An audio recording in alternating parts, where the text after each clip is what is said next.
The subject of world energy trends is really very vast, and I don't intend to cover everything.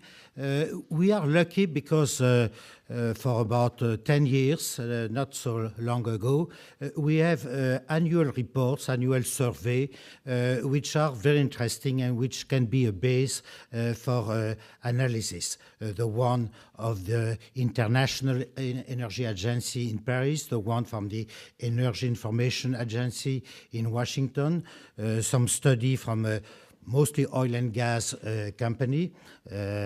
Exxon, to give one example, has a very interesting outlook because it's going till 2040, which is a longer horizon of other study. And so I will not summarize those very good studies. I will select some facts or trends which I feel are interesting, making evolve the mainstream consensus, or being some weak signals which has to be listened to or to be followed.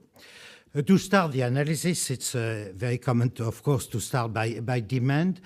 You know that the consensus view is a big increase of the global demand. In 25 years' time, 2040, the more moderate estimate would be a 35% increase. But the striking fact, as you know, is it is almost concentrate on non-OECD countries. The increase is about 90%, more than 90%, due to a non-OECD country. So the increase in non-OECD is about 65%. And it's important to notice, to underline, that the demand in OECD countries are almost flat, slightly increasing, 0.3% yearly rate of growth. So, of course, it's interesting. I will not go into the details, but what are the drivers to explain those forecasts?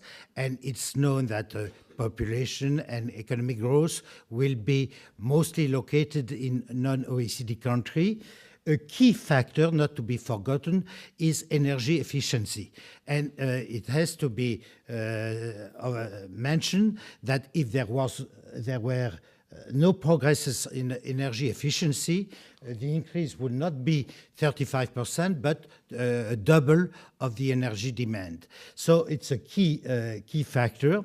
And of course, those drivers are very unequal between OECD and non-OECD. Population and economic growth are far more impressive in emerging countries.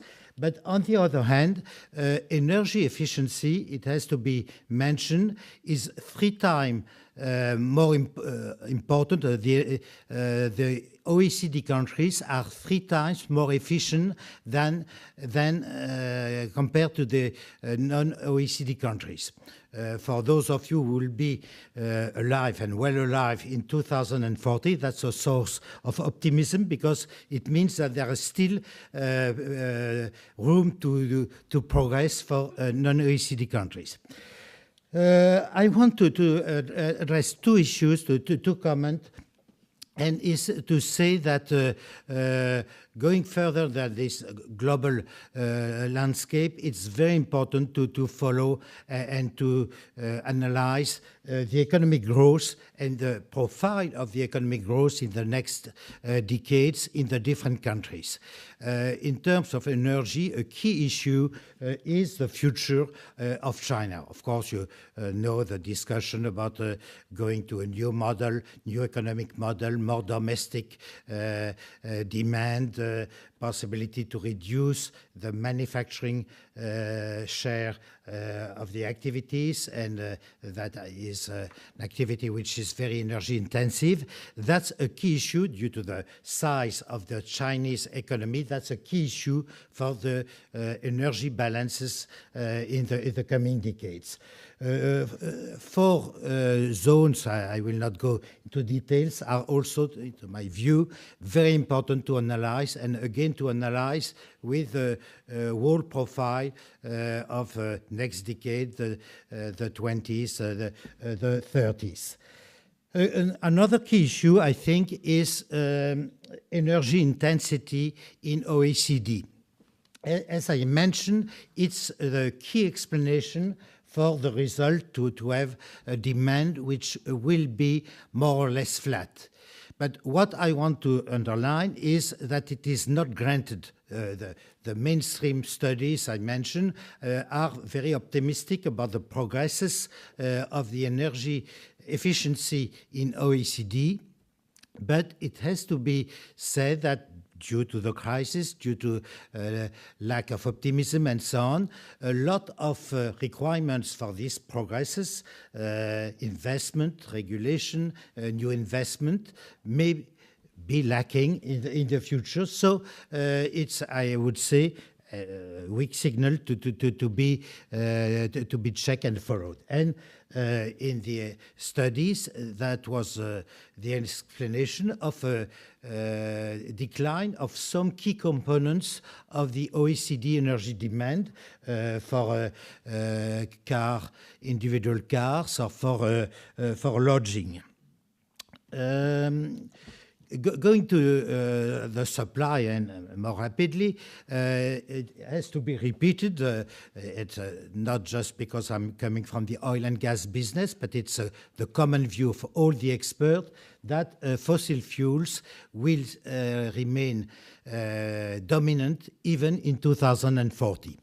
A slight decrease, but really limited, from 80% to slightly more than three-quarter, 75%. And what is happening among the three main fossil fuels, oil, gas, and coal, there will be a decline of the share of oil. There will be an increase, but not so significant at the global level of gas. And there is a scenario, and that also something to be checked, of coal. Coal has increased its share. The volume of coal used in the last years have increased a lot. It has to be mentioned. And the view is that it will still increase in the next decade and decrease after that. That's the assumption, but there are some uncertainty of the effectiveness of this assumption. After that, the three fossil fuels will converge close to 25%, slightly more, of the global energy demand, which means that for the 25 remaining, you will have the place for nuclear, you will have biomass, you will have renewables, and each roughly 8%. First comment, nuclear is not retiring. It's about 7, maybe 8 in 2040, so not increasing its share, but following the increase of the global demand. That's the view we have in the energy industry. Biomass is also important, and just a comment, that is because we have the old archaic biomass in that figures. Archaic biomass is wood used for cooking in Africa, to give one example, which is obviously a problem because low yield and a lot of emission of greenhouse gases. And renewables, it has to be repeated from the voice of the experts, even if it's not very pleasant message for NGO and some media and so on. Renewables will increase in terms of rate, but a very limited share of the global energy demand, especially because in renewables you have the old and efficient renewable energy, which is hydraulic energy. A last comment on this slide is that there will be a big change in the relative power or position of oil and gas. In the past, gas was the little brother of oil, walking in the distance backward, and the key driver for industry used to be oil. It is going to change, and just to mention that, we recognize that in the oil and gas industry. The share oil will increase in absolute volumes, but decrease in terms of share of energy, and it will be the retreat will be to some specific markets where it is hard to substitute, of course, transportation and partly industry, petrochemicals. A golden age for gas, that's the term of the International Energy Agency, and because of a lot of advantage of gas, which are well known, but which should explain the increase of gas. Of course, an increased availability of gas is also a good point, and that is due to unconventional resources. It is also partly true for oil, and I will address that in a moment, but clearly the game changer has come from unconventional gases and specifically shale. Just a view for those who have never encountered a rock of shale. What is shale? That is that sort of rock, and gas is inside. So you can understand it is pretty difficult to extract gas. In terms of geology, shale is a source rock, a rock where petroleum hydrocarbons were formed, and very low porosity, very limited volume pores where you can have gas, and very low permeability, which means the pores are not connected, so it does not flow. What is good is when it is driven to the surface, it's good methane, it's a good commercial product, which is not the case for all unconventional oils. But that problem is to extract. And to extract that, we have used very traditional techniques. It is sometimes distorted and not understood, but the traditional technique, which are hydraulic fracking, it originates in 1949 by Halliburton. It's a very traditional technique in the oil industry. Horizontal drilling, it was done in the 70s, so a long time ago. But of course, the issue is to customize those techniques to specific geological layers. And that was the ambition and the successes of the Little Independent in Texas, because the subject was overlooked and neglected by the big oil majors. In terms of risk, because the subject is risk, you maybe have read or listened a lot of things about environmental risk of extraction. And I would like to explain why we consider in the industry that if it is done responsibly, it can be done safely, and there is not a terrific and very difficult risk in that activity. You have to drill a usual well.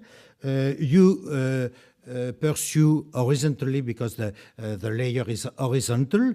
That's a traditional well drilling. You do the fracking, and the fracking is to send a huge volume of fluid, of water, high flow, high pressure.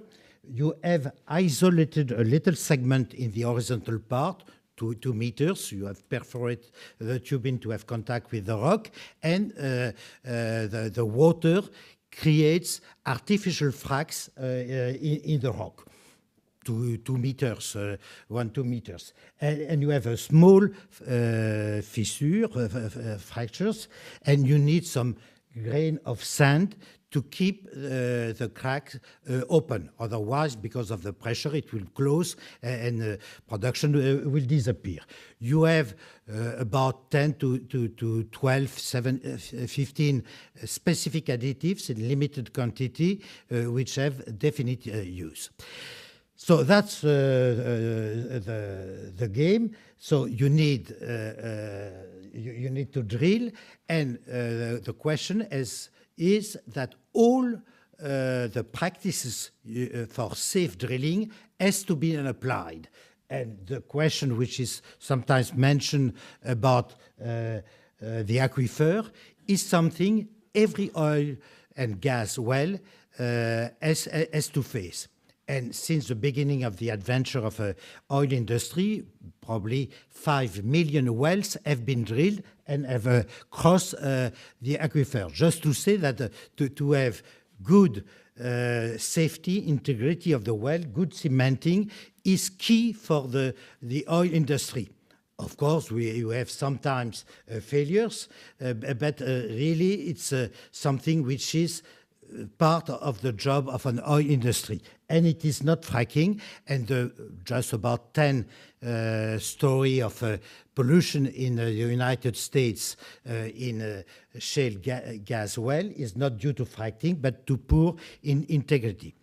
So the key problem, to summarize, it's not a question of risk or pollution, it's a question of water management. It requires a lot of water, and in some places it can be a problem, in other places it is not a problem, so you have to integrate responsibly in the hydrographic data of the neighborhood. You have to take care of the return water, part of the water, say 1/3 is returning to the surface. It's not the question of additives to be with a real concern. The problem is this water is brine, and you should not put brine water in the river, so you have to treat that. So water management is a real problem. And it has to be done responsibly. And the other problem is local nuisance. Local nuisance are temporary. It's during the time you prepare the well, you do the fracking. So it's a question of some weeks, but it's noisy. You have traffic of trucks. And so some action has to be to reduce. That's a way when, of course, it's a little bit promotion in the Appalachian place when it is nice. And you still have the rig, but after the operation, the rig will be dismantled, so you can see that it is less aggressive for the landscape than a wind farm.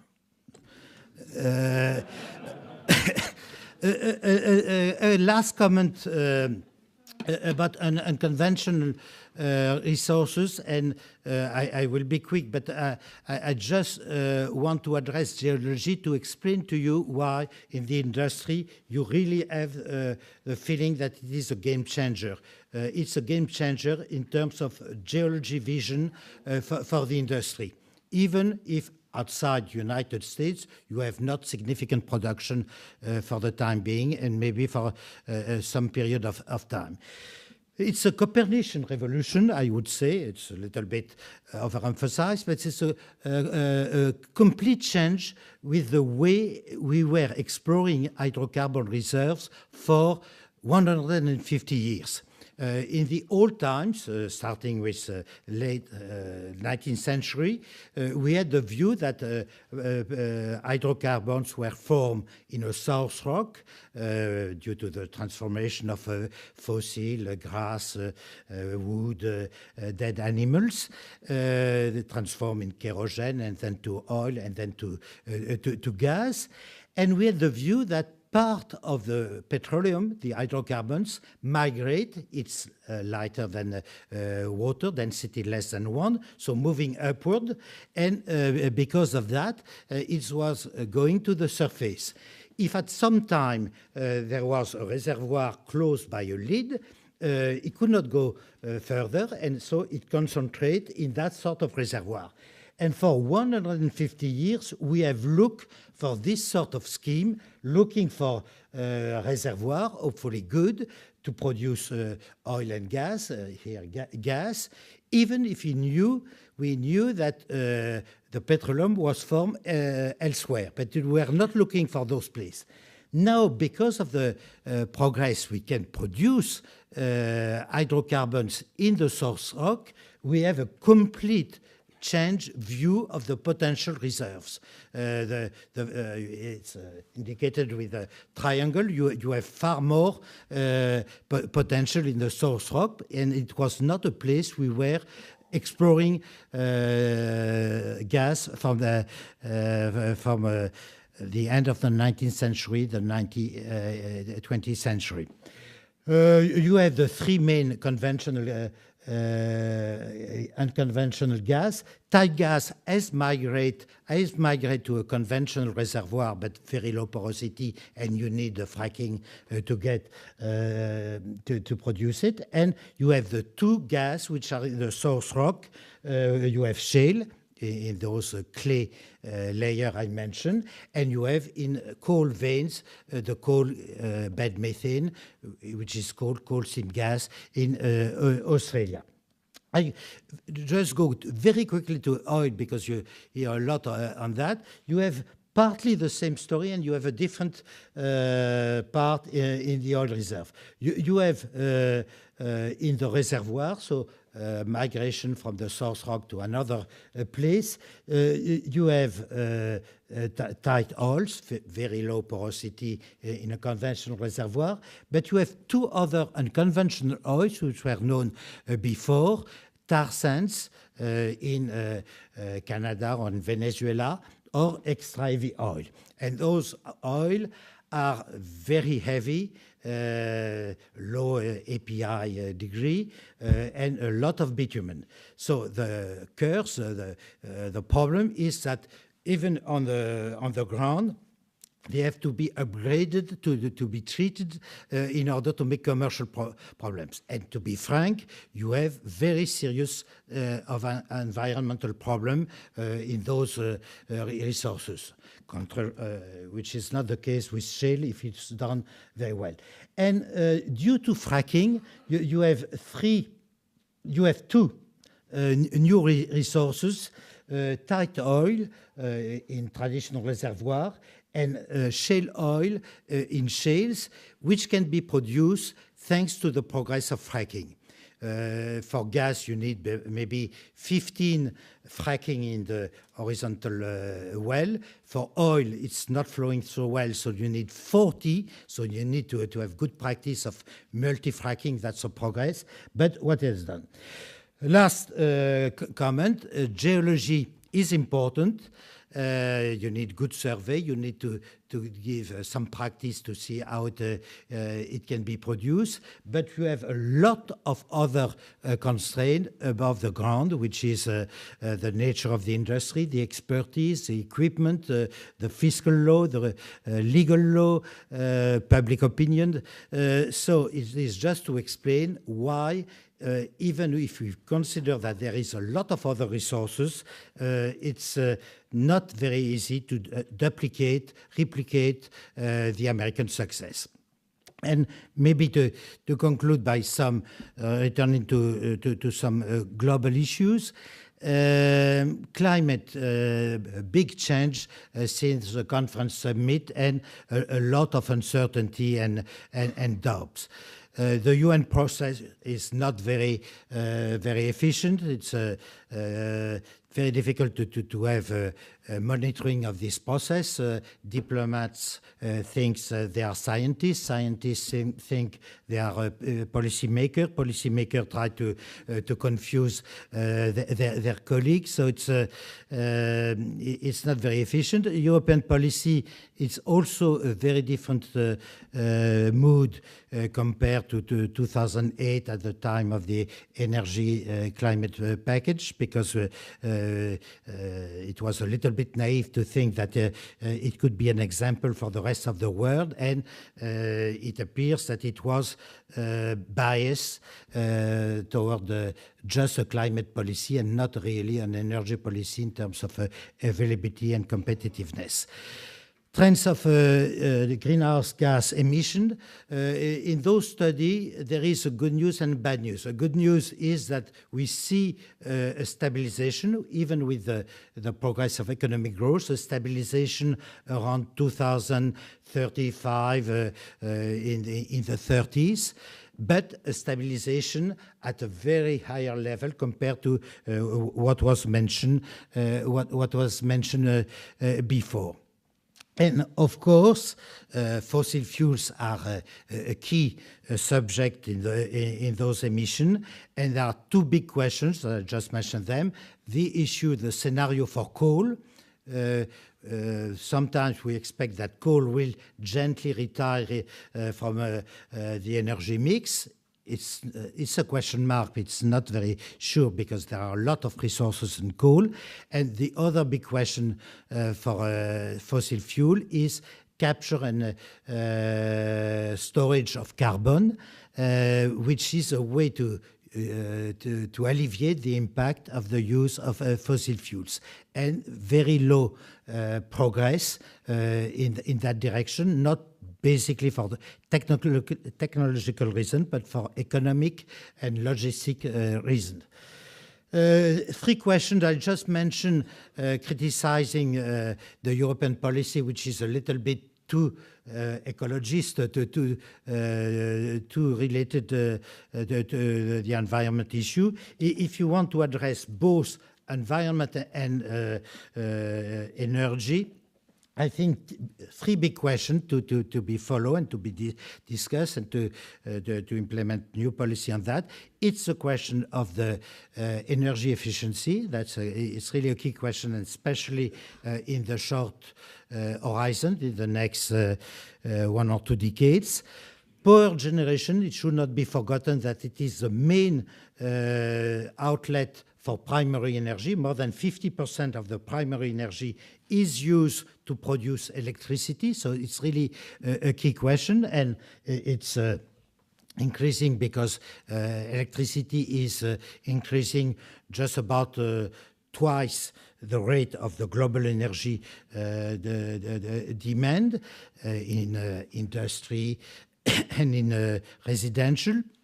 So this question, how to organize the production of electricity, is really a key question. We are fortunate because we have several possibilities, but cost, carbon emission, competitiveness, availability, stability are key questions to be optimized. And transportation, as you know, oil is 95% of the energy need of transportation. So there is almost a captive market for oil, and it's not so easy to find substitution. There could be a little bit gas. Biofuels would be a sort of a fuel, so it's a substitute, but it will be a traditional fuel in a traditional engine. Otherwise, gas or electric car, but it is not so convincing. So the key issue is probably to reduce, save the consumption, and there are a lot of possibilities, both in the traditional internal combustion engine and in new technology, probably more hybrids than pure electric cars. And not to forget that commercial transportation is far more important in terms of the increase of demand compared to individual transportation. So issue of trucks, how to move trucks are very important, not only individual cars. I see the time, so just put some bullet points and maybe we could return on some points during the discussion. For oil and gas company, there is it's well known, a fierce competition between international oil companies and national oil companies. It's clear that national oil companies are the holders of most of the world reserves, and they are leader in production. What are the strong points for the international company? It's finance, but sometimes NOC could also be reached. It's access to technology, but the technology is sometimes, as we will see, located outside the company, and so NOC could also have sometimes the same access to technology. The expertise to manage huge program, and that I would say is a key advantage of the international oil company. And finally, the exposure and the culture to a worldwide experience. And that is really a great handicap of the national oil company. They just know their national playground. Utilities, I will... I want just to say that, of course, for following investment and so on, a lot of the transition will be due to service company. It's clear that it is the most mobile part of the segment. It's very important for the future. Utilities, just to mention that there is a big need for new infrastructures, for regional transport, for going to the final consumer. And it is really a soaring question, a very difficult question, to know how the financing could be gathered by the utilities to do those new investment. Source of innovation, I mentioned that even if it's a little bit critical from my old employer, it's not always in the big companies. It's very often in new firms. It's transverse technology which can be applied to other domains are very important. Shale was an example in traditional oil and gas of this diffusion. Risk, price, and cost. Cost, I would just like to mention that in oil and gas, we are in a surprising situation where we are not exploiting the less expensive resources, because international oil companies have limited access to some permits or license. They are obliged to produce high-cost resources. So it's a very funny situation where the traditional economic theory is not applying in oil and gas. Of course, between cost and price, you have all the government take. So all the question of fiscal government take is very crucial, and you should not do the usual mistake to say higher price of oil mean higher profits. It's not as simple as that for the higher profit for the company. And environmental footprint, I will pass. I will make the comment, and just last slide after that, I will make the comment that, of course, free market, free mechanism are very important and crucial to promote innovation, to unlock new sources, new reserves. But we have to recognize, I think, if we are sincere, that for a subject like energy, and energy today, which is very integrated, very complex, very long-term, free mechanism is not enough. You should not do bad planning or subsidize and do bad energy policy, but you need to do good energy policy to give a long-term view, to make some regulation and to be coherent in the different options. And today, I think it's a key, it will be a key difference among the countries. If we say that US, China, Australia have long-term energy policy, and if Europe, India, some other have very incoherent or weak policy, that would matter a lot, I would say, in the situation in the coming decades. And finally, that's the last one. just to say that, of course, with energy, you are very close to geopolitics in a lot of domains. Gas, it was mentioned, there was a totally change of the vision we had 5 years ago. 5 years ago, we thought there would be a unified world market thanks to LNG, and like it is the case for oil market. It has not happened. We still have 3 regional markets with very big difference in prices. We thought that United States will be importing its self-sufficient and maybe as a prospect to export. In terms of the ranking of exporting countries, we are expecting this decade that Australia could overcome Qatar, which used to be the blue ribbon, to be the main exporters of gas. So just some comment to say that a lot of things are happening in the gas, and it is not the end.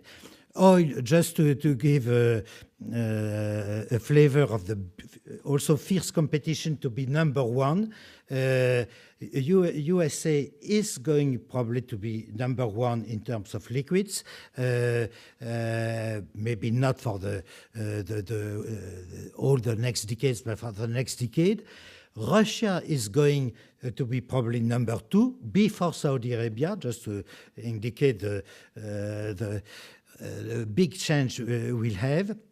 And OPEC has quite a challenge because OPEC probably will have to cut its production for the next decade.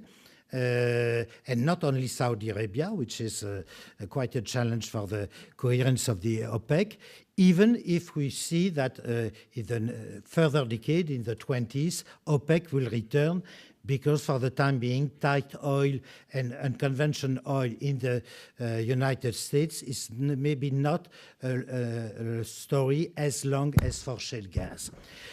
Nuclear, just to say, after Fukushima, you should not suppress nuclear. Of course, there was a slowdown, but certainly not a stop of the development. But the development is outside OECD. We have more than 50 reactors under construction in the world today, so it's quite impressive, but it's a little bit outside the traditional zone.